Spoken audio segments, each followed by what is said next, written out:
নমস্কার sir sir. নমস্কার। সবাই নমস্কার আছেন? স্যার। জি স্যার। স্যার আছি। নমস্কার নমস্কার। হ্যাঁ, নমস্কার। আচ্ছা, এটা এখন যেটুকু পড়ানো হলো, তো সেদিক থেকে যতটুকু বুঝলেন, তো এখন ধরেন কথার কথা,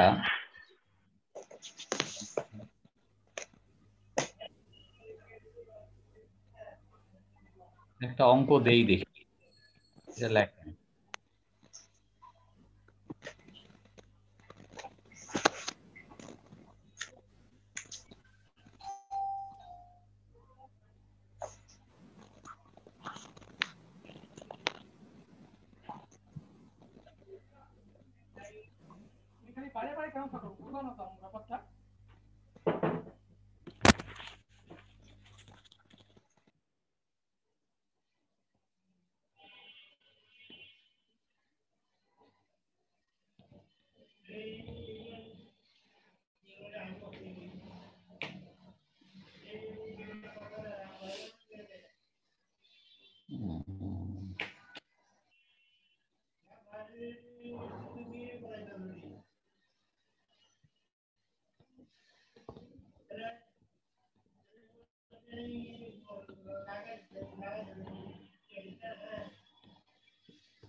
আচ্ছা, এটা পরে উঠেন, এখন আমাকে বলেন তো, যদি শুনতে পান আমাকে বলেন। জি শোনেন, স্যার। 2 নম্বরে জি, কত স্যার। লিখবো? 2 নম্বরে ট্যাক্স ফ্রি কত লিখবো? 3 লাখ টাকা স্যার। কি সবাই একমত? জি স্যার। Sir 1,80,000 sir. জি sir. Sir 3 lakh. Sir tax free 3 lakh sir. Sir 3 lakh. কেন 3 লাখ? স্যার মূল বেসিকের বেতনের 50% 50% মূল বেতনের হচ্ছে 50%, অথবা মান্থলি মানে অ্যাকচুয়াল পেমেন্ট যেটা কম স্যার। হ্যাঁ অ্যাকচুয়াল পেমেন্ট তো 4,80,000। জি স্যার।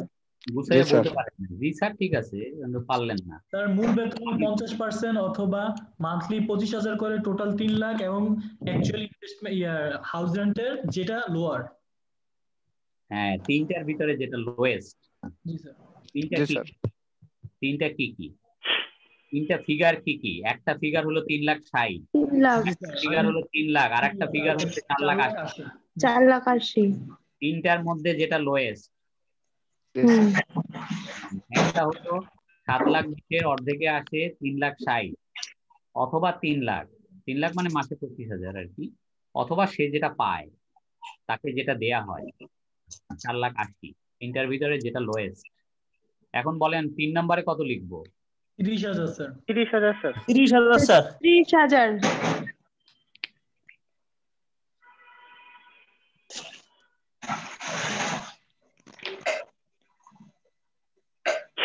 বাৎসরিক 30,000 টাকা পর্যন্ত করমুক্ত। এখন বলেন যে চিকিৎসা ভাতা কত লিখবো?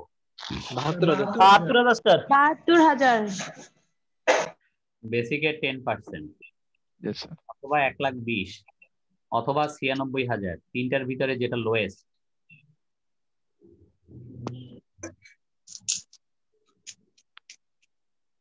এন্টারটেইনমেন্ট কত টাকা লিখবো? স্যার ফুল এটা তো হবে না স্যার। পুরোটাই ট্যাক্সেবল। স্যার পুরাটাই taxable. Taxable sir. Thank you. এখন যোগফলটা নামান। ট্যাক্সেবল হলো 11,70,000 ট্যাক্সেবল।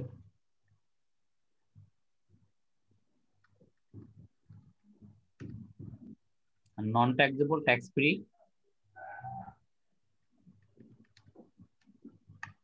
$4,12,000 মনে হয়। এটা দেখে বোঝা যায়। চোখের যোগফল 4,12,000 সম্ভবত। স্যার ওটা 4,12,000 স্যার। ঠিকই আছে। গ্রস 15,82,000।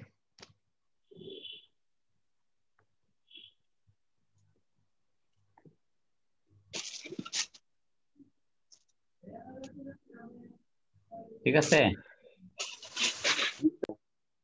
বুঝছেন সবাই? জি স্যার। জি স্যার। মানে এই যে লেখাটা, এটা কি সবাই তুলছেন? জি স্যার। জি স্যার। যদি তুলে থাকেন তাহলে এখন এই ভদ্রলোক বেতন পায় কত? 15,82,000। তাকে ট্যাক্স দিতে হবে কত টাকার উপরে? 11,70,000। 11,70,000 টাকার হ্যাঁ, উপরে। 4,12,000 টাকা তার কর মুক্ত, এটার উপরে কোনো ট্যাক্স দিতে হবে না। হবে না।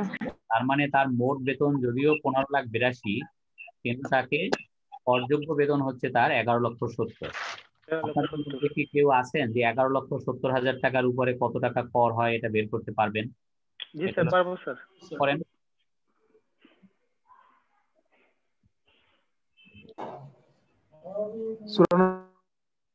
করেন। ট্যাক্স ক্যালকুলেশন মানে ওই রিবেটের আগে, মানে তার যে ইনকাম 11,70,000 টাকার উপরে ট্যাক্স আসে কত? জি স্যার। এটা হলো মানে প্রথম 3 লাখ টাকা শূন্য, জি স্যার। পরবর্তী 1 লাখ টাকার উপরে 5%,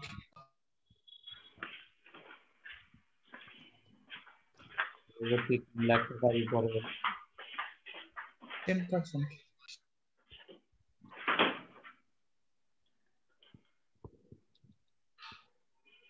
পরবর্তী 4 লাখ টাকার উপরে 15%,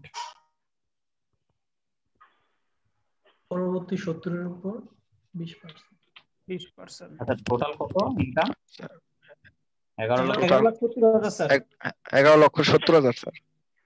আচ্ছা, তাইলে 94,000 টাকা স্যার। এখানে হলো 3 আর 1 4 আর 3 7 এর 11, 70,000 থাকে রিমেইনিং, তাই না? জি স্যার। জি স্যার।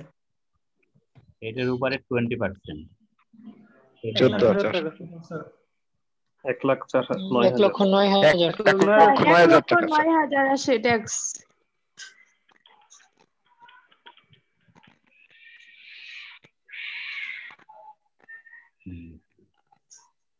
রিবেট পাবো না? রিবেট তো স্যার দেয় না এখানে। Employers contribution or employees contribution.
আচ্ছা আচ্ছা, দেখেন এখন এই যে তার প্রকৃত বিনিয়োগ হলো 3টা। একটা হলো recognise provident fund, both employer and employee, DPS, আর হলো শেয়ার, সব মিলে 3,04,000। এই যে 3,04,000 টাকা সে বিনিয়োগ করলো, এটার উপরে সে কত টাকা রেয়াত পাবে? এই রিয়াতের ফর্মুলাটা কি?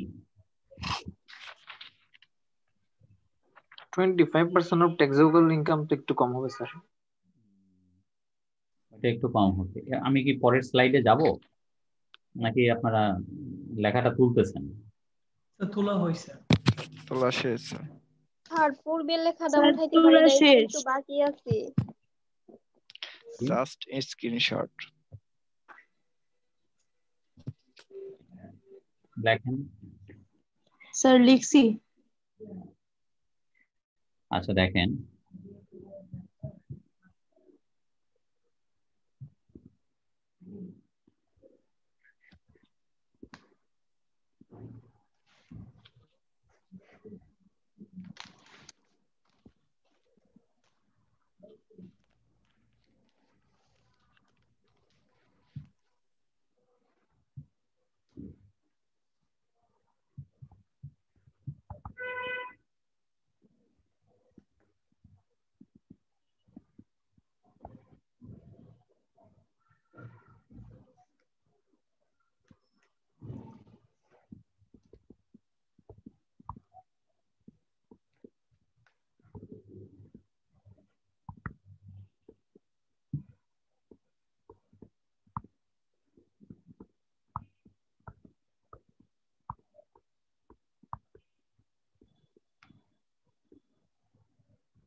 তিন লাখ কত? 4000। 3,04,000। আর 11,70,000-এর 25% কত? 92,500 স্যার। 2,92,500। 2,92,500।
কত আসে? 43,875।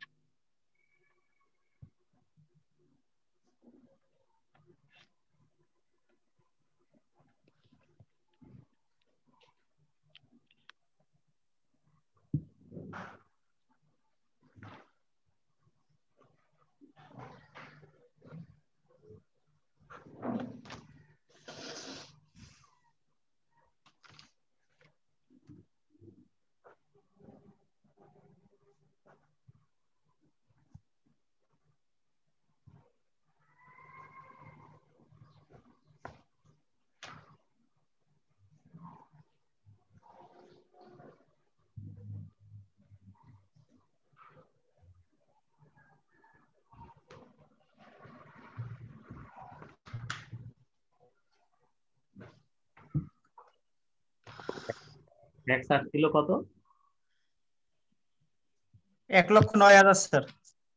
1,09,000, 1,09,000 হলো, এইখান থেকে আপনার বিয়োগ যাবে এইটা, কত হয় বিয়োগ দিলে? 65,125। 65,125।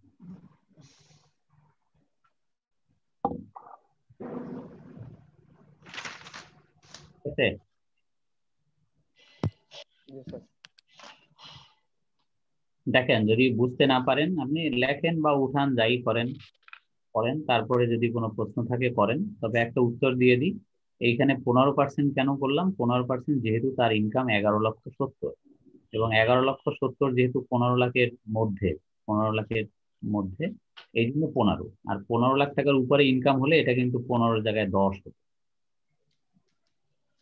এই যে 2,92,500 টাকার উপরে 15% করছি না, এটা সব ক্ষেত্রে কিন্তু 15% না। যদি কারোর ইনকাম 15 লাখ টাকার বেশি হয় তাহলে কিন্তু এটা 15 জায়গায় 10 আসবে স্যার। জি স্যার।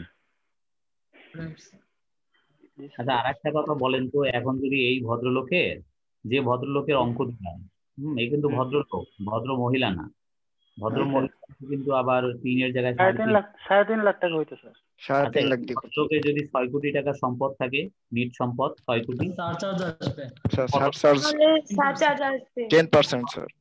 10% সাবসিডি। 6 কোটি টাকা যদি তার সম্পদ থাকে তাহলে কত তাহলে টাকা? মোটায়ের উপর 10%। কত টাকা? আপনাকে বারবার জিজ্ঞেস করতেছি, কত টাকা তাকে সারচার্জ দিতে হবে? স্যার এটা হচ্ছে 65,125 এর উপর 6,512 টাকা। 9,768 টাকা স্যার।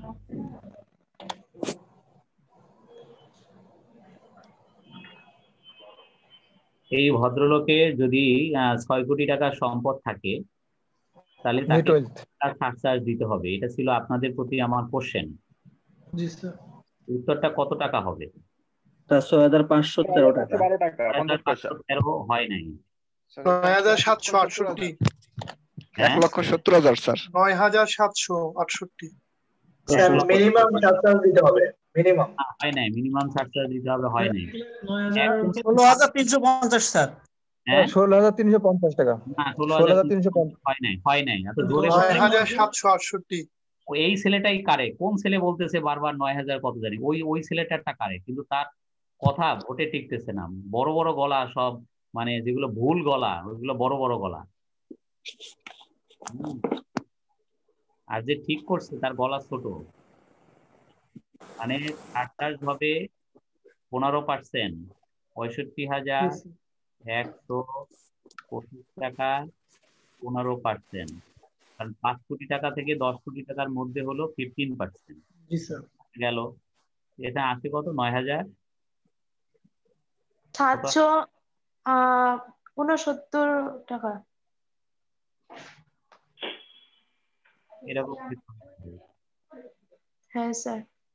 তার মানে দেখেন, একটা কোশ্চেন করছি, হট করে তো ওটা কত কিছু বলে ফেলছে। স্যার এটা কোনো বিষয়ই না, 6 কোটি টাকা সম্পদ, সারচার্জ হবে এভাবে। কত টাকা সারচার্জ হবে? বারবার বলতেছি কত সারচার্জ হবে। একটা ছেলে বাদে সবাই ভুল। তার মানে সারচার্জ হবে কোন টাকার উপরে? 6 কোটি টাকা সম্পদ যদি থাকে 6 কোটির উপরে হবে? নো। তাহলে তাহলে কি ট্যাক্স আসছে তার 1,09,000, এইটার উপরে হবে? নো। তাহলে কোনটার উপরে হবে? হবে রিবেট বাদ দেওয়ার পরে যে ট্যাক্স লায়াবিলিটি, ওইটার উপরে সারচার্জ।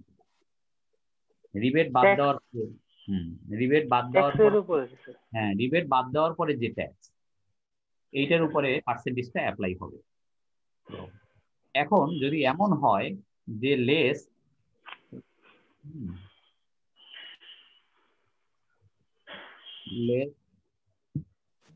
হয়ে গেল না, ধরেন কথার কথা যে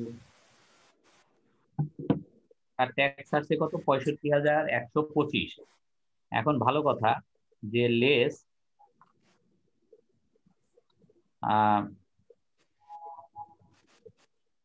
tax deducted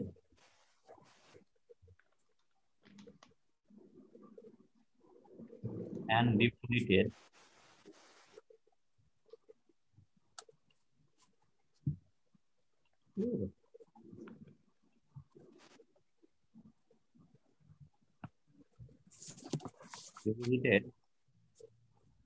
tax deducted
surcharge কি আমরা ধরি নাই?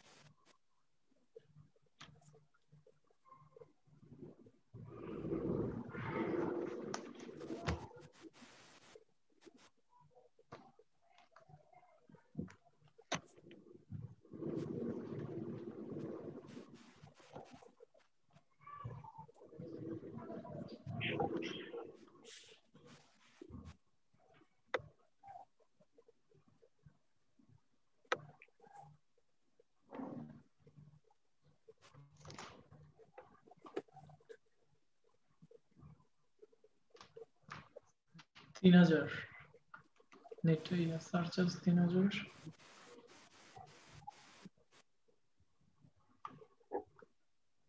হ্যাঁ, সারচার্জ 3,000 টাকা হবে কি? না না, আচ্ছা লেখেন তারপরে আমি পড়াই, তোমার পড়াইতে হবে। মানে সবাই যদি মনোযোগ সহকারে শুনেন তাহলে বলা শুরু করি। আপনারা অফ করেন, আপনাদের মাইক গুলো অফ করেন। আচ্ছা, এটা হলো যে এই অঙ্কটা তো পুরো অঙ্ক করায় দিলাম যে এই ভদ্রলোকের বেতন থেকে কোম্পানি ট্যাক্স কাটছে 60,000, তাইলে তাকে আর কত টাকা ট্যাক্স দিচ্ছে? তার কিন্তু ট্যাক্স আসছে 1,09,000। সে বিনিয়োগ রেয়াত বাদ পেল 43,875 টাকা, এবং বিনিয়োগ রেয়াত বাদ দেওয়ার পরে তার ট্যাক্স দাঁড়ালো 65,125।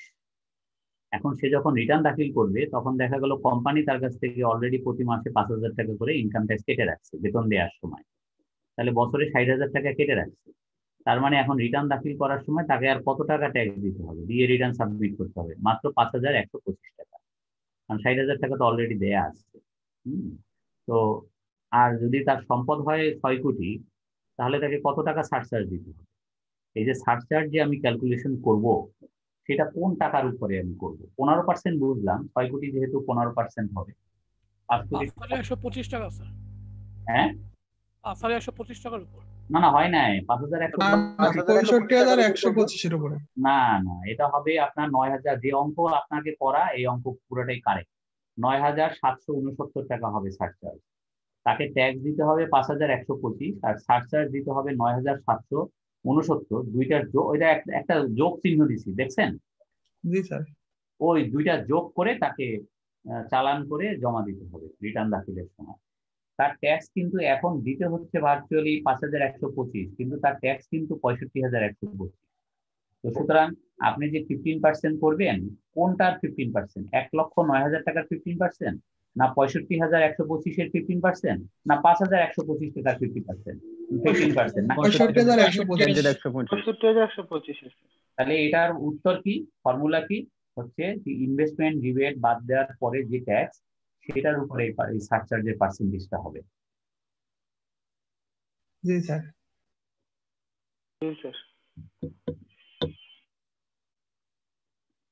শোনেন, ওই যোগ করলাম কেন এখন? যাতে আপনাকে ঘাবড়ায় দিতে পারি। আমি এই যে কলম হাতে নিয়ে লিখলাম যে লেস টিডিএস ফ্রম স্যালারি 60,000 টাকা, তার মানে আপনি ঘাবড়ায় গেলেন।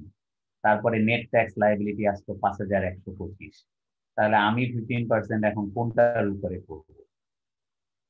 তো আপনাকে গোপলাই দিলাম তো, উত্তরটাও দিয়ে দিলাম যে এই যে আমাকে এখন হয়তো 5,000 টাকা 5,125 দিতে হবে, কিন্তু সারচার্জ দিতে হবে কিন্তু 65,000, মানে যেটা হলো রিবেট বাদ দেওয়ার পরে যে ট্যাক্স, সেটার উপরে বেস করে আমার সারচার্জ ক্যালকুলেশন করতে হবে। পরিষ্কার কথা?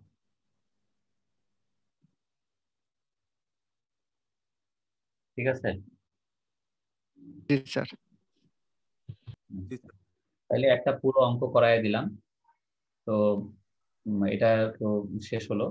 এই অঙ্ক নিয়ে আজকে যে অঙ্ক দিলাম এবং অঙ্কটা করায় দিলাম, ফুললি অঙ্কটা করায় দিলাম, যেহেতু বিগিনার আপনারা, তো সুতরাং হাতে কলমে করায় দিতে আপনি অন্তত একটা বুঝতে পারেন যে কিভাবে অঙ্ক করতে হয়। আচ্ছা, গেল। এখন বলেন, যে অঙ্কটা করানো হলো, এই অঙ্কে কোনো কনফিউশন আছে কিনা, কোনো কোশ্চেন আছে কিনা? স্যার ডিপিএস এর 60,000 টাকা কোথা থেকে আসলো? কোথাও থেকে আসে না, এটা তো আমরা মানে এই যে ডিপিএস এর 60,000, মানে এই ভদ্রলোক, যে ভদ্রলোকের অঙ্ক দিচ্ছি, জি স্যার। এই ভদ্রলোকের একটা প্রাইম ব্যাংকে একটা ডিপিএস আছে, মাসে মাসে 5,000 টাকা জমা করে। তার মানে বছরে কত? 60,000। ডিপিএস এর ডিপোজিট পেনশন স্কিম। তাইলে এখন 60,000 থেকে আসলো মানে কি কোশ্চেন? আমি তো বুঝলাম না। আমার যে কোশ্চেন করলেন যে স্যার এই ডিপিএস এর 60,000 কোথেকে আসলো, কোথেকে আসলো মানে? অ্যাকচুয়ালি স্যার আমার কোশ্চেনটা ছিল, আমরা তো মানে এটা তো আগে বলা হয়নি আর কি, এটা ফুল কোশ্চেনে যে ডিপিএসটা কোশ্চেন করছে তার কাছে অঙ্কে কোনো কোশ্চেন আছে কিনা, তো কয় স্যার এনে ডিপিএস 60,000 করতে আসলো, তো কোশ্চেন নিতে চাই। হ্যাঁ, এটা কোশ্চেনে বলা আছে এই ভদ্রলোক নিম্নলিখিত খাতে বিনিয়োগ করিয়াছেন। পড়াইতেছি কিন্তু বাংলায়, বুঝতে পারছেন? এর থেকে আর সহজভাবে কি বলবো? পুরো লেকচারটা ইংলিশে দিলে কি অবস্থা হয়েছে? স্যার বুঝছি স্যার। লিখতেছি ইংলিশে, পড়াচ্ছি বাংলায়। কারণ কি, আমরা যতই ইংলিশ পড়ি, আমার ব্রেনই গিয়া কিন্তু আমার মাতৃভাষায় গিয়ে হিট করে বোঝার ক্ষেত্রে। তো আপনি যাতে ভালোভাবে বুঝতে পারেন, সেই কারণে না এই কষ্ট করতেছি, তাই না? তো যাই হোক আর কি। তো ডিপিএস এই ভদ্রলোকের কি কি আছে সেটা এখানে দেখানো। তো এই গেল আপনার পুরো অঙ্ক। এই যে এইটা করায় দিলাম যে স্যালারির কোন অংশের উপরে গ্রস স্যালারি কত, তারপরে করমুক্ত কত, ট্যাক্সেবল কত, তাই না? এবং আমাদের এই ট্যাক্সেবল স্যালারি যেটা, এটাই হলো টোটাল ইনকাম। টোটাল ইনকাম মানে কি? টোটাল ইনকাম মানে ট্যাক্সেবল ইনকাম, মানে ট্যাক্সের ভাষা। জনগণ কিন্তু টোটাল ইনকামটা কনফিউজিং। টোটাল ইনকাম বলতে জনগণ বলতে গ্রস ইনকাম। আমরা যদি বলি টোটাল ইনকাম ট্যাক্সের বইটা যদি খুলে দেখেন, সেখানে ট্যাক্সেবল ইনকাম বলে কোনো কথা নাই। ইনকাম ট্যাক্সের বইটা যদি খুলেন, ট্যাক্সেবল ইনকাম বলে আপনি কোনো কথা পাবেন না। যেটা পাবেন সেটা হলো total income. Total income, taxable income. সুতরাং আপনারা কিন্তু জনগণের কাতারে না, আপনারা কিন্তু ইনকাম ট্যাক্সের ক্লাস করতেছেন, বুঝতে পারছেন? সুতরাং ওই আম জনতার কাতারে কিন্তু নয়। তো সেই জিনিসগুলো বুঝতে হবে। তো দেখেন এখন অঙ্ক আর কারোর কোনো কোশ্চেন থাকলে করেন। ওটা তুলে নিয়ে গেছেন, আমি মনে করি এটাই শান্তি, এটাই স্যাটিসফ্যাকশন। কারণ পরীক্ষা তো আর এখন না, পরীক্ষা তো অনেক পরে। সুতরাং অতটা এগারনেস, অতটা আসে না ভিতর থেকে, সেটা আমি বুঝি, আমি ফিল করি। ও আমি ছাত্র হলেও একই অবস্থা হইতো যে স্যার যা করায় দেয় আপাতত নিয়ে রাখি, পরে দেখা যাবে আর কি। তো বাস্তবতা আর কি। যাই হোক, তো এই পর্যন্ত প্রশ্ন নাই স্যার। আচ্ছা ঠিক আছে, প্রশ্ন যদি না থাকে, প্রশ্ন থাকবে কি করে, তো ক্লিয়ারলি লেখাই দিছি সব, তাই না? মুখে বলেও হ্যাঁ যাচ্ছে, স্যার। আর কথা না, কথা না, এবং মানে একদম ক্রিস্টাল ক্লিয়ার হওয়ার কথা। কিন্তু তিনটা কথা বলতে বাকি আছে, ওই তিনটা কথা দিয়ে আজকে ক্লাস শেষ করি। আজকে আমরা স্যালারির মধ্যেই থাকবো, কারণ এই যে বেতন থেকে আয় পরিগণনা, এটা যে পুরোটা বুঝতে পারছি, এটাও কম কথা নয় কিন্তু, তাই না? এবং আমাদের 7টা হেডের অন্যতম ইম্পর্টেন্ট হেড হচ্ছে এই ইনকাম ফ্রম স্যালারি। আর বাকি কয়েকটা আছে লেস ইম্পর্টেন্ট, যেমন কৃষি আয়, ইন্টারেস্ট অন সিকিউরিটি, এগুলো ভেরি মানে লেস ইম্পর্টেন্ট। ওগুলা আপনার পড়াইতে এরকম পুরো একটা ক্লাস লাগবে না। আচ্ছা যাই হোক, আর তিনটা কথা বলতে বাকি। সে কিসে তিনটা কথা? তিনটা কথা বলছি আর তিনটা কথা বাকি। যে তিনটা কথা বলছি এটা হলো বাড়ি ভাড়া ভাতা, যাতায়াত ভাতা এবং চিকিৎসা ভাতা। এই তিনটা ভাতা পার্টলি ট্যাক্স ফ্রি। আরো তিনটা ভাতা আছে, যেটার বেলায়ও আপনার রুল 33-তে বলা আছে, কিন্তু আমার বলা হয় নাই। সেটা হচ্ছে যে টিএডিএ, এই যে সি এর ছাত্র আপনারা কোনো অডিটে গেলে যে টিএডিএ পান, এইটা কি ট্যাক্সেবল না ট্যাক্স ফ্রি? এটার উত্তর হচ্ছে আইনে যেটা বলছে রুল 33-তে, আমাদের যত এক্সামশন, যত ট্যাক্স ফ্রি বেতনের ব্যাপারে সব বলা আছে এক জায়গায়। কোন জায়গায়? রুল 33। রুল মানে কি? রুল মানে বিধি, মানে 2 নম্বর বইটা, 1 নম্বর বই না। 1 নম্বর বই হচ্ছে আইন, 2 নম্বর বই হচ্ছে বিধি, রুল। ওই রুল 33-তে বলা আছে যে টিএডিএ যেটা পাবেন কোনো স্যালারিড পার্সনকে যদি অফিসের কাজে বাইরে পাঠানো হয় টিএডিএ দিয়ে, তাহলে সে যে টিএডিএ যেটা তার ব্যাংক অ্যাকাউন্টে ঢুকলো, এই টিএডিএ কতটুকু করযোগ্য বা করমুক্ত? উত্তর হচ্ছে আইনে বলা আছে যেটা, সেটা হলো রুল 33-তে, যে সে টিএ বাবদ ট্রাভেলিং অ্যালাউন্স, মানে যাতায়াত, ট্রাভেলিং অ্যালাউন্সের বাংলা হচ্ছে ভ্রমণ ভাতা। আর আজকে যেটা পড়াইলাম কনভেন্স অ্যালাউন্স, যেটা বছরে 30,000 টাকা পর্যন্ত করমুক্ত, ওটার বাংলা হচ্ছে যাতায়াত ভাতা, যেটা প্রতি মাসে বেতনের সাথে পায়। ভাবখানা এমন যে অফিসে আসবে যাবে, এর জন্য তাকে একটা দেওয়া হচ্ছে। আর ওইটা অন্য জিনিস, ওটা অফিসের কাজে যখন বাইরে ট্যুরে পাঠায় তখন টিএডিএ পাওয়া যায়। তো টিএডি এর বেলায় বলা আছে যে up to real expenditure it is tax free. এখন আপনাকে যদি অফিসের কাজে বাইরে পাঠায়, আপনাকে যদি দেয় 10,000 টাকা টিএ বিল, আর যদি আপনার খরচ হয়ে থাকে 2,000, তাহলে 8,000 টাকার উপরে ট্যাক্স দিতে হবে। বিষয়টা হলো এরকম। কিন্তু আমরা বাস্তবে যেটা দেখি সেটা হলো টিএ যা পায় বলে যে এটা প্রকৃত ব্যয়, মানে রিয়াল এক্সপেন্ডিচার। তাহলে আর 1 টাকাও আপনার মানে ট্যাক্সের আওতায় আসবে, 1 টাকাও আয় হিসেবে গণ্য হবে না। সবাই তাই করে, মানে টিএ বাবদ যেটা পায় ওটা অ্যাকচুয়াল এক্সপেন্ডিচার, এবং আপনাকে তো অফিস থেকে অ্যাকচুয়াল এক্সপেন্ডিচার বলেই টাকাটা তুলতে হয়। যার কারণে হয় কি, ইনকাম ট্যাক্সে ওইরকম ঢালাও কিন্তু করমুক্ত না যে টিএডিএ এটা অ্যাবসলিউটলি ট্যাক্স ফ্রি, নো। তাহলে কতটুকু? Up to real expenditure. তাহলে সবাই যে কথা বলে যে আপনার যদি পরীক্ষায় কোশ্চেনে থাকে, আমি যতগুলো দিলাম 7টা দিলাম, তো সাথে আরেকটা যোগ করে দিতে পারতাম যে টিএ মানে ট্রাভেলিং অ্যালাউন্স কত টাকা? 10,000 টাকা।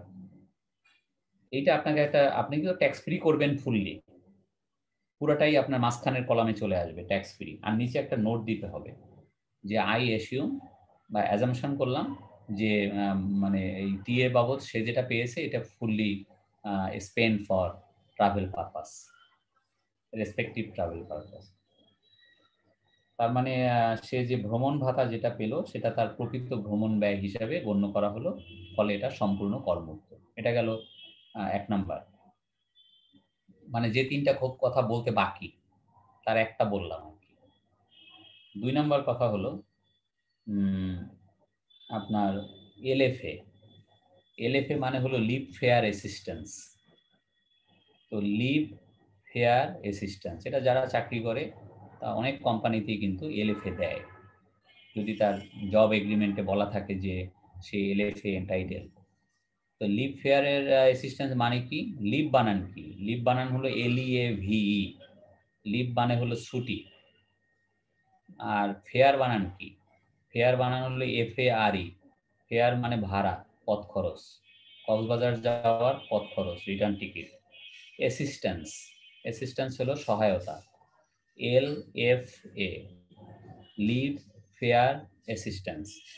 তো যদি এই অঙ্কে এলএফএ থাকতো তাহলে আমরা কি করতাম? এলএফ এর ব্যাপারে আইনটা হচ্ছে এই, যদি কোনো এমপ্লয়ি তার অফিস থেকে, তার এমপ্লয়ার থেকে কোনো এলএফএ পেয়ে থাকে, তাহলে দেখতে হবে যে এইটা তার জব এগ্রিমেন্টে ছিল কিনা, তার যে জব কন্ট্রাক্ট সেখানে এলএফএ এন্টাইটেল কিনা। যদি থাকে এলএফএ এন্টাইটেল হয়, যদি এলএফএ এন্টাইটেল না হয় আর যদি এলএফএ পেয়ে থাকে তাহলে ফুললি ট্যাক্সেবল। আর যদি এলএফএ এন্টাইটেল হয়, জব এগ্রিমেন্টে কাভার করে, তাহলে বলা আছে যে up to real expenditure it is tax free, মানে প্রকৃত ব্যয় পর্যন্ত এটা করমুক্ত। মানে আমি এলএফএ পেলাম, এলএফএ পেয়ে কক্সবাজার ঘুরে আসলাম, তো প্রকৃত ব্যয় হয়ে গেছে, সুতরাং এটা ওই ইসের মতোই, টিএডি এর মতোই আর কি, ফুললি ট্যাক্স ফ্রি।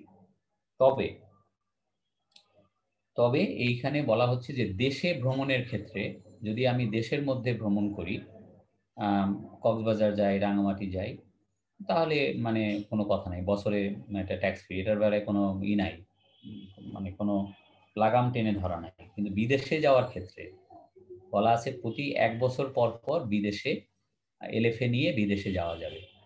আদারওয়াইজ 1 বছর মানে 1 বছর পর পর, তার মানে 1 বছর মাঝখানে গ্যাপ দিয়ে প্রতি বছর কিন্তু আপনার সিঙ্গাপুর আপ ডাউন, বউ বাচ্চা সহ, এখানে বলা আছে যে স্পাউস এবং ডিপেন্ডেন্ট চিলড্রেন সহ আপনি 15 দিনের ছুটি পেলেন, এই 15 দিন আপনি সিঙ্গাপুরে ঘুরে আসবেন, আপনার ফুল ফ্যামিলি বিমান ভাড়া যেটা রিটার্ন টিকিট, এটা মানে বিয়ার করবে হলো কোম্পানি। হয় আপনাকে টিকিটের টাকাটা দিয়ে দিবে অথবা আপনাকে টিকিট কেটে দেবে, যাই হোক না কেন। কিন্তু মানে বিষয়টা হচ্ছে যে এটা ফুললি ট্যাক্স ফ্রি যদি প্রকৃত ব্যয় হয়। এখন দেখা গেল কি আপনি সিঙ্গাপুরের 4টা টিকিট পাইছেন, আপ ডাউন টিকিট, আপনার ফুল ফ্যামিলির টিকিট সিঙ্গাপুরে ঘুরে আসা, কিন্তু আপনি যান নাই, আপনি বাসায় পড়ে পড়ে ঘুমাইছেন। বাসায় ঘুমাইলে ট্যাক্স দিতে হবে, সিঙ্গাপুর গেলে ট্যাক্স দিতে হবে না। মানে হচ্ছে প্রকৃত ব্যয় যদি হয় তাহলে কোনো ভয় নেই, তাহলে ট্যাক্স হবে না। কিন্তু এটা যদি সেভিংস হয়, দেখা গেল যে এটা কোম্পানি থেকে পেলো আর সে গেল না, তার মানে এটা খরচ হলো না, তাহলে কিন্তু এটার উপরে ট্যাক্স দিতে হবে।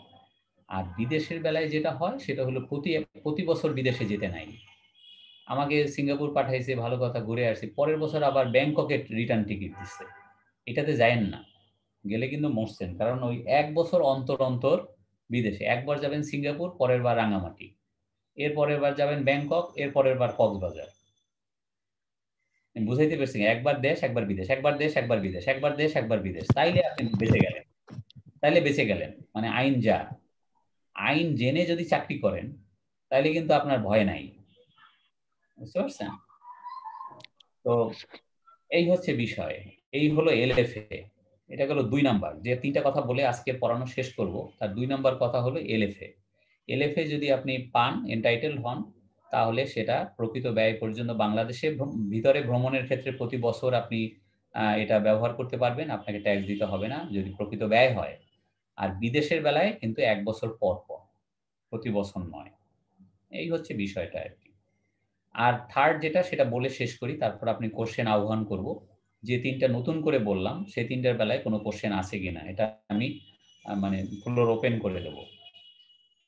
থার্ড যেটা, সেটা হলো free T, coffee and light beverage, মানে মাগনা চা, কফি অথবা বিস্কিট ইত্যাদি। যদি দেখা যায় আপনি একটা জায়গায় জবে ঢুকলেন, সেখানে সাথে সাথে পিওন 1 কাপ কফি নিয়ে আসে, এই তারপরে বেল দিলেন, আমার একটু চা দাও, এই যে ফাও এগুলা খাইলেন, এইটার একটা দাম ধরে সারা বছরে কত ফাও খাইলেন, এটা একটা দাম ধরে কিন্তু আপনার স্যালারির সঙ্গে যোগ হওয়ার কথা। কিন্তু সরকার বাহাদুর খুবই উদার, এটা মাফ করে দিচ্ছে, বলছে যে না, এইটার দাম ধরে তার স্যালারি, এটা তো একটা ইনডাইরেক্ট ইনকাম। আপনি কয় কাপ কফি খাইছেন এরকম খাও, আপনি যদি পকেট থেকে মানি ব্যাগ খুলে খেতেন তাহলে কত টাকা ব্যয় হতো, তো যত টাকা ব্যয় হতো তত টাকা savings, that savings is taxable income ট্যাক্সের আইনে। তো কিন্তু বলছে যে না, এই খুচরা খাচরা বিষয় এগুলা ধরা যাবে না, এটা দেখতে খারাপ দেখায়। আর বড় কথা, এটা ধরবই বা কয় কাপ খাইছি, তার কোনো হিসাব আছে? আর প্রতি কাপের দাম কত সেটাই বা বুঝবো কি করে? তো যাই হোক আর কি, যে কোনো কারণেই হোক, সরকার কিন্তু এই 3টা জিনিস মাফ করে দিচ্ছে। কি কি? মাগনা চা, কফি আর লাইট বেভারেজ। লাইট বেভারেজ বলতে হয়তো দুধ, বিস্কিট বা কিছু কোল্ড ড্রিঙ্কস ইত্যাদি। কিন্তু লাঞ্চ খাইলে খবর আছে, লাঞ্চ কিন্তু মাফ করে নাই। মানে আপনি যদি প্রতিদিন মাগনা লাঞ্চ খান, কোম্পানি যদি আপনাকে লাঞ্চ খাওয়ায়, তার একটা দাম ধরে স্যালারির সঙ্গে যোগ হওয়ার কথা। বাট এটা পড়ানোর খাতিরে পড়াচ্ছি। এইটা কে বা দেখতে যায় যে মাগনা খাইতেছে কিনা, কে খাওয়াইতেছে, কে খাচ্ছে, এগুলো তো স্যালারি সার্টিফিকেটে থাকে না। আর স্যালারি সার্টিফিকেটে যদি মাগনা লাঞ্চ খাইতেছে এটা বলা না থাকে, তাহলে তো ইনকাম ট্যাক্সের ডিসিটি ধরতে পারে না। তো ফলে হয় কি, মানে ওইটার আর তেমন কোনো নাই, ইমপ্লিকেশন নাই। যাই হোক আর কি, নতুন করে 3টা কথা বললাম। 1 নম্বর কথা বললাম কোনটা, যে ওই টিএডিএ মানে ভ্রমণ ভাতা। 2 নম্বরে বললাম এলএফএ। 3 নম্বরে বললাম মাগনা চা কফি। এখন আপনি কোশ্চেন করতে পারেন। স্যার এই 6টা শেষ হয়ে গেল। স্যার তার মানে ডিএটা কি? ডিএ মানে ডেইলি অ্যালাউন্স। কয় স্যার জানেন না? আমি যদি অ্যাডভান্স নিয়ে ঢাকার বাইরে যাই, ধরেন কোনো ক্লায়েন্টে বা অডিটে, তারপর যতটুকু রিয়েল এক্সপেন্ডিচার হয়েছে ওইটার রেখে অ্যাডজাস্টমেন্ট যেটা হয়েছে সেটা আমি ফার্মে ব্যাক করি, রিটার্ন করি, তাহলে কি আমার উপর ট্যাক্স অ্যাপ্লিকেবল হবে? না না, হবে না, হবে না। হ্যাঁ বলেন, আর কোনো কোশ্চেন? স্যার দেশে এই কি 3টা স্যার দেশে কি একের অধিক বছরে ঘুরতে যেতে পারবে কিনা? ওই ব্যাপারে কবি নীরব। কবি যে সমস্ত ব্যাপারে কথা বলে গেছে সেগুলো আমি বলে ফেলছি, মানে ওইটা বলা নাই 1 বছরে 2 বার যাইতে পারবে কিনা, সেগুলো বলা নাই। গেলে যাবে, অসুবিধা কোনো বাধা নাই। হ্যাঁ বলেন। Okay sir, thank you.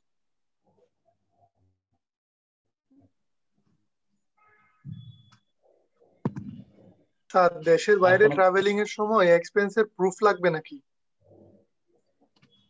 এইটা মানে এক্সপেন্ডিচার, শোনেন এখানে কিন্তু পুরো এক্সপেন্ডিচার না। আপনি সিঙ্গাপুরে গেলেন, বউ বাচ্চার জন্য শাড়ি কিনলেন, অমুক কিনলেন, এগুলা কিন্তু না। খাওয়া দাওয়া করলেন, এগুলা না।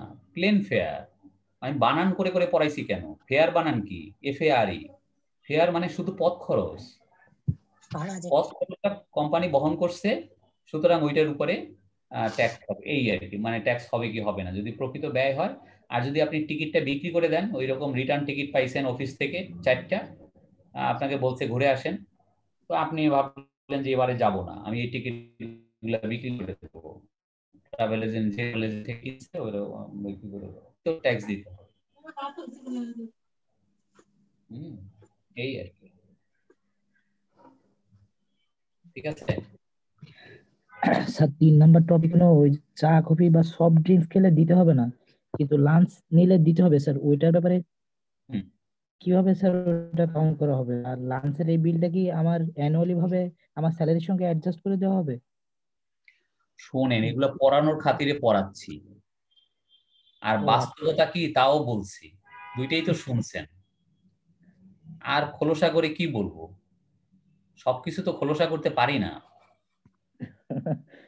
মানে কি বলবো আর। একদিকে আইন পড়াইতেছি, আর একদিকে বাস্তবতা পড়াচ্ছি, যা বোঝার বুঝে নেন। আচ্ছা আচ্ছা আচ্ছা, ঠিক আছে স্যার।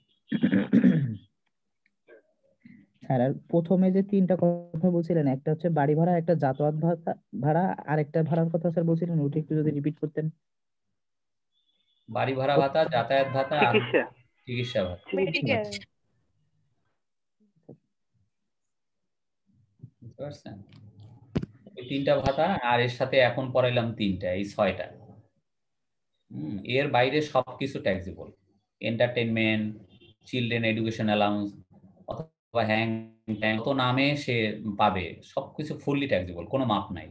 মাপ আছে কয়টা ব্যাপারে? মাপ আছে 6টা ব্যাপারে। 6টা কি কি? 6টা হলো বাড়ি ভাড়া ভাতা, যাতায়াত ভাতা, চিকিৎসা ভাতা, ভ্রমণ ভাতা, এলএফএ, আর হচ্ছে ফাও, চা কফি, মাগনা চা কফি। শেষ। স্যার এই 6টা জিনিস,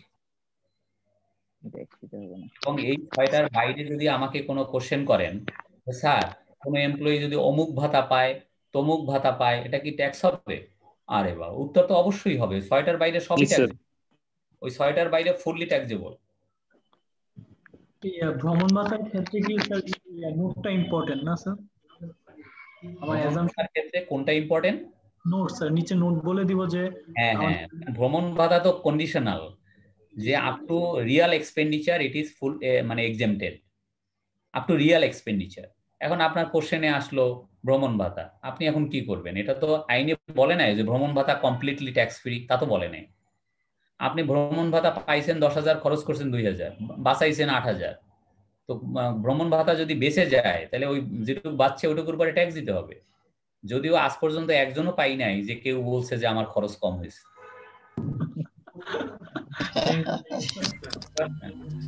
স্যার এই সেকশন রিলেটেড কোশ্চেন করতে হবে না, এর বাইরে একটা কোশ্চেন করা যাবে? না, যদি এখান থেকে আর কোশ্চেন না থাকে, স্যালারি থেকে যদি কোশ্চেন না থাকে, স্যালারি রিলেটেড যে কোনো কোশ্চেন করতে পারবেন, স্যালারির বাইরে করতে পারবেন না আজকে। মানে ট্যাক্স রিলেটেড করতে যাচ্ছিলাম। স্যালারির বাইরে পারবেন না আজকে। আচ্ছা, স্যালারি থেকেই বলি, মানে অ্যানসার করার সময় যদি আমাকে কিছু ডেফিনেশন বা নোটস দিতে হয়, সেক্ষেত্রে কি আমার সেকশন বা রুল উল্লেখ করতে হবে যে কত নাম্বার সেকশন কত নাম্বার রুল? এইটা যদি পারেন ভালো, যদি আপনি সেকশনটা মনে রাখতে পারেন। সেকশন, ওরে বাবা, সেকশন আছে, সেকশনের পরে সাবসেকশন, এরপরে ক্লজ, প্রোভাইসো, বহু ভেজাল, এগুলো কি মনে রাখা আপনার পক্ষে সম্ভব? তো এতটা সম্ভব না, যতটা সম্ভব ততটা করবেন। কিছু কিছু আছে খুব ইম্পর্টেন্ট, ওগুলো মানে আপনি দেখবেন এই ক্লাস করতে করতে মনে থাকবে, তো সেগুলো যতখানি পারেন। এখন যদি আপনি সেকশনটা মনে আছে, এরপরে ক্লজটা মনে নাই, হ্যাঁ, বা পরের সাবসেকশনটা মনে নাই, তাহলে ওই সেকশনটা উল্লেখ করে দেন অ্যাটলিস্ট, হ্যাঁ। অথবা আপনি সেকশনটাই মনে নাই, তাইলে বলেন as per income tax ordinance 1984। এখন ইনকাম ট্যাক্স অর্ডিন্যান্স এর 1984 এটাও মনে নাই, তাইলে বলেন অ্যাজ পার ট্যাক্স ল। চালাকিগুলো শিখাই দিয়ে যাচ্ছি। স্যার এটা কি থিওরিটিক্যাল, মানে কোনো অ্যানসারের সময় বেশি এটা লিখবো না ম্যাথের ভিতরেও এটা লিখতে হবে, সেকশন বা রুল উল্লেখ করতে হবে? না না, এটা তো থিওরি বলেন ম্যাথ বলেন, যখন যেটা আসবে সেখানেই লেখা ভালো। মানে আপনার তো থিওরি হলে একটা সুবিধা কি, থিওরিতে তো সেকশনটা উল্লেখ করাই থাকে অনেক ক্ষেত্রে আর কি। সুতরাং আপনি যে কোশ্চেন করছেন এটা বোথ, উত্তর লিখে নেন বোথ, থিওরি এবং অঙ্ক দু ক্ষেত্রেই আপনার সেকশন উল্লেখ করলে ভালো। ঠিক আছে স্যার, কেউ যদি মানে সারা বছর মিলে জাস্ট 1 মাস হচ্ছে চাকরি করেছে এবং সে ভাষা ভাড়া বাবদ 30,000 টাকা পেয়েছে এবং কনভেন্স অ্যালাউন্স হিসেবে 10,000 টাকা পেয়েছে, এক্ষেত্রে স্যার এক্সামশনটা বাসা ভাড়ার ক্ষেত্রে কি জাস্ট 25,000 দিব আর কারের ক্ষেত্রে পুরো 30,000 দিয়ে দিব?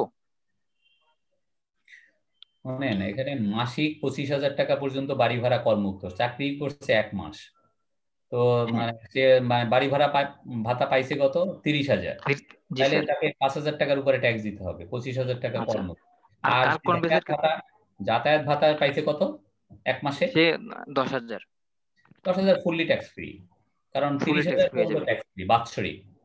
আচ্ছা স্যার, 30,000 হলো বাৎসরিক আর 25,000 হলো মাসিক। জি স্যার, থ্যাংক ইউ।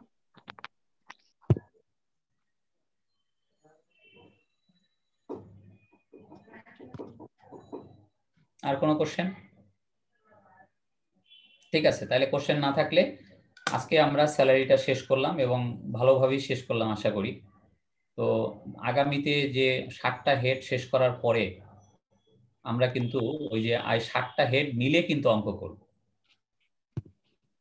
যে একটা লোকের 60টা হেডেই ইনকাম আছে, তার বাড়ি ভাড়া আয় আছে, তার ব্যবসা থেকে আয় আছে, তার বেতন আছে, এরকম সব কিছু মিলে মানে সেটাও কিভাবে করতে হয় সেটা আস্তে আস্তে কঠিনের দিকে যাব। হ্যাঁ ঠিক আছে, তো তৈরি থাকেন। নেক্সট ক্লাস কবে হয় দেখেন, তো নেক্সট ক্লাস যেদিন হয় সেদিন করতে পারবো আর কি। আগামী আমাদের তো রেগুলার ক্লাস হলো সোমবার থাকবো না ঢাকায়। স্যার আমরা কি ইন্ডিভিজুয়াল ট্যাক্স ক্যালকুলেশন প্লাস কোম্পানির ক্ষেত্রেও ট্যাক্স ক্যালকুলেশন দেখবো? অবশ্যই, বোথ দেখতে থাকেন আর কি। ওইটায় আপনার কিন্তু একটা ইন্ডিভিজুয়ালের অঙ্ক থাকবে, যে ইন্ডিভিজুয়াল অঙ্ক আজকে করায় দিলাম,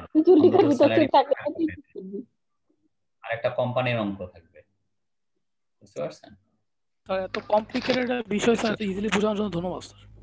মানে যে স্যালারি যে ব্যাপারটা স্যার অনেক ভালোভাবে বুঝতে পারছি, থ্যাংক ইউ স্যার। না না, এটা চাকরি না করেও বুঝতে পারছেন, এইটাই হলো ক্রেডিট। চাকরি না করলে স্যার, আপনি এটা অনেক আগে বুঝতে আপনি আপনি যেভাবে এক্সপ্রেস করছেন স্যার, এটাতে অনেক মানে কনসেপ্ট অনেক ক্লিয়ার হয়ে গেছে স্যার। মানে অনেক নতুন নতুন জিনিস অনেক ভালোভাবে বুঝতে পারছি। যাক ঠিক আছে, এই জন্য তো কোশ্চেন আহ্বান করি যে বুঝতে পারেন না, কোথায় কনফিউশন আছে ইত্যাদি বলতে পারেন। যাই হোক, ঠিক আছে, শুনে রাখেন তাহলে নেক্সট ক্লাসে আমাদের টার্গেট কি, নেক্সট ক্লাস যেদিনই হোক আর কি। হ্যাঁ, নেক্সট ক্লাস যেদিনই হোক। তো দেখি হালিম সাহেবের সাথে কথা বললে আগামী পরশুদিন বৃহস্পতিবারে ফ্রি আছি, কিন্তু ওই সোমবার আমার যে রেগুলার ক্লাস ওই দিন ফ্রি নাই, সোমবারের ক্লাসটা হবে না, এটা হালিম সাহেবকে বলে দেবো। তো যদি আগামী পরশুদিন ওরকম ম্যানেজ করতে পারে তাহলে হয়তো হবে, আদারওয়াইজ একটা গ্যাপ হবে, লং গ্যাপ হবে আর কি। স্যার এটা এখন মোটামুটি তো মনে আছে, যেহেতু 2-3 দিনের ভিতরে হইলে আমাদের জন্য মনে হয় ভালো হইতো স্যার, তাহলে হ্যাঁ এটার স্যার, কনসেপ্টটা আমরা পরবর্তীতে কাজে লাগাইতে পারতাম। কাজে লাগাতে পারতাম। তো বলে দেখেন হালিম সাহেবকে, দেখি স্যার বলবো স্যার। স্যার আমরা বলবো, মানে আগামী পরশুদিন অর্থাৎ আপনার বৃহস্পতিবারে ফ্রি আছি, বৃহস্পতিবারে ক্লাস নিতে পারি। তো ওই আগামী সোমবারেরটা আর কি, মানে আগামী সোমবারের ক্লাসটা হবে। সোমবারেরটা স্যার বৃহস্পতিবারে আনার জন্য? হ্যাঁ হ্যাঁ, আচ্ছা স্যার, কথা মানে ইন্টারচেঞ্জ আর কি, ইন্টারচেঞ্জ। তা আপনাদের ভিতরে ক্যাপ্টেন যদি কেউ থাকেন, ক্লাস রিপ্রেজেন্টেটিভ ভূমিকা নিতে পারেন, এটা হালিম স্যার স্যার অবশ্যই যদি ওই টিচার মানে বৃহস্পতিবার কার আছে তার বদলে যদি দিতে পারে আমি নিতে পারি। দেখেন জি স্যার। তো ঠিক আছে, আপনি শুনে রাখেন নেক্সট ক্লাসে কি হবে।